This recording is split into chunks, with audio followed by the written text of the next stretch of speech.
रमेश एक रिक्शा चालक था जिसकी आंखों में एक साधारण लेकिन गहरा सपना था, अपनी प्यारी बेटी प्रिया को स्कूल भेजना। सुबह की पहली किरण के साथ जब वह अपने रिक्शे को तैयार करता तो उसके मन में ये ख्याल बार बार कौंधता कि एक दिन प्रिया अपने जीवन में सफल होगी। हर दिन वह कड़ी मेहनत करता, लेकिन रोज की कमाई कभी भी उसकी उम्मीदों से मेल नहीं खाती। उसके हाथों की मेहनत की लकीरें जैसे उसके संघर्ष की कहानी बयां करती थी। एक दिन जब रमेश ने प्रिया को स्कूल जाने के लिए कहा तो उसने अपनी टूटी चप्पल दिखाते हुए मना कर दिया। उसकी आंखों में निराशा की एक गहरी परत थी जो रमेश के दिल में धंस गई। मैं ये नहीं पहनूंगी पापा, उसने कहा, मेरे दोस्त मुझ पर हंसेंगे। रमेश का दिल अचानक से भारी हो गया। उस पल उसे महसूस हुआ कि उसकी मेहनत के बावजूद वह अपनी बेटी को वो खुशी नहीं दे पा रहा था जो हर पिता चाहता है।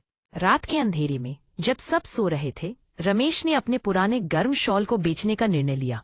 वो जानता था कि उस शॉल का उसके लिए क्या मतलब था, लेकिन प्रिया की मुस्कान की कीमत इससे कहीं ज्यादा थी।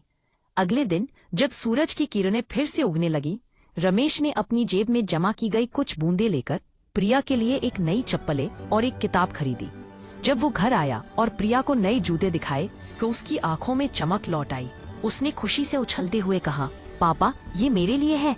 रमेश ने देखा कि प्रिया की मुस्कान में वो जादू था जो उसकी सारी थकान और दुख को मिटा देता था।